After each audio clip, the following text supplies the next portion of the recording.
Right, let's get to the football now. England head coach Thomas Tuchel has been speaking for the first time since Jude Bellingham's recall to his squad. Our football correspondent Rob Dorset was asking Tuchel the questions, so we can speak to Rob now. Rob, good to see you. Tuchel welcomes back Phil Foden and Bellingham to the squad. The question now, I guess, is where do they fit in, especially when you've got the likes of Morgan Rogers, who's really impressed in the last round of matches? You won't shout at me, will you, when I'm... Well, that's absolutely right, and that's the big conundrum for the England head coach, isn't it? You're right to say that this is the day when Phil Foden and Jude Bellingham return to full England training for the first time in a long while. They did have a low-intensity training session last night, but today's the first full training session that those two will have been involved in. And it's this day that Thomas Tuchel has chosen to say that all of the big names he's prepared to drop, prepared to leave them out, if he thinks it's for the benefit of the team. Now, Foden hasn't played for England since March. Bellingham hasn't played since June, just before the England head coach said and apologised for saying that his mother was sometimes repulsed by the Real Madrid star. So it's with that backdrop that Thomas Tuchel has said this today. And you have to remember, this has been a conundrum for England managers of the past.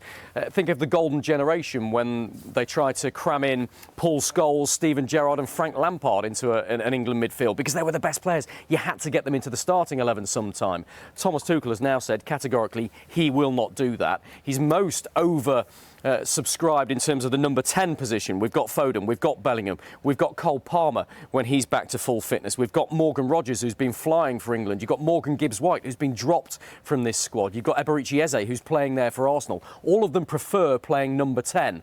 Thomas Tuchel simply says they will not all be in the team at the same time. I don't know. I guess so, but not both on the same position, obviously. So rather than finding for the best players a position to just have them on the field, it's maybe better to put everyone in the best position and have a competition. So at the moment, the competition is between the two of them. They're friends, so it can also be a friendly competition. You don't have to be enemies and you don't have to hate each other. They are respectful, they are friends with each other, and they fight at the moment for the same position. Can they play together? Yes, but in a different structure then maybe, and at the moment is not the moment to change our structure.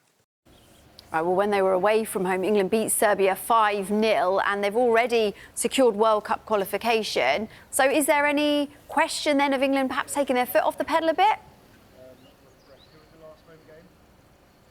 Exactly the opposite. The sense I get from around the camp is that the intensity levels, the competition between individuals is only ramping up. You have to remember that these are the final two competitive matches that England will play before the World Cup.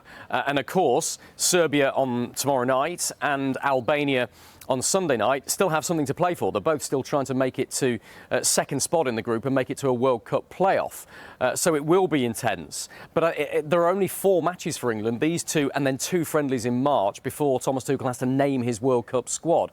And so you do get the feeling that intensity is building, even maybe more so than the last round of World Cup qualifiers when qualification wasn't secured for England. It now feels like we're in the run-up, the build-up to that World Cup, and everybody is trying to compete to show Thomas Tuchel what they can do. We'll hear from Ezri Konsa in just a moment. He kind of says, no, I've not sensed that.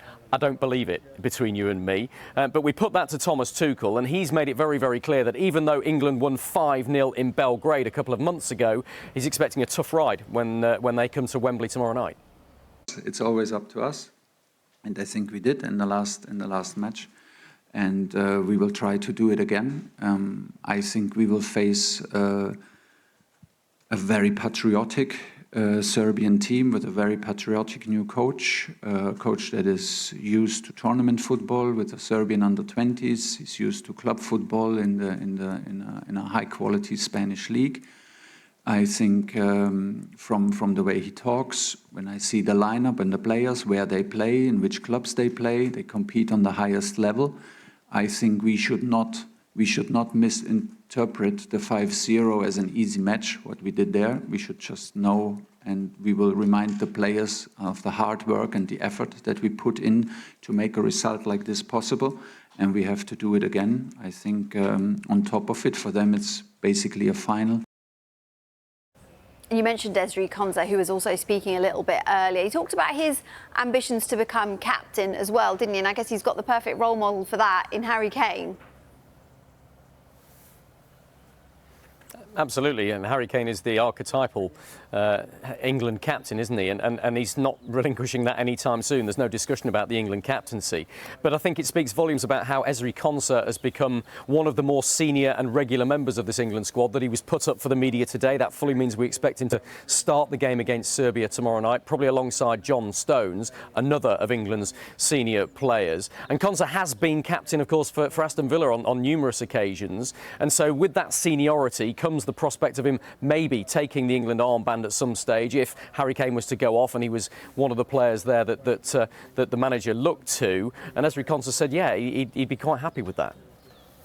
That comes down to everyone in the group, and obviously we've got a great captain in Harry Kane who does set the standards every day in training. And I think for me, especially for the young boys that are here as well, once you see a player like Harry Kane who's always setting the standards in training, and you know the quality that he brings, it comes naturally for you as well as a player. When you know you are training around these top players, you want to keep the standards, and it's something that he reminds us of, you know, every training, every game.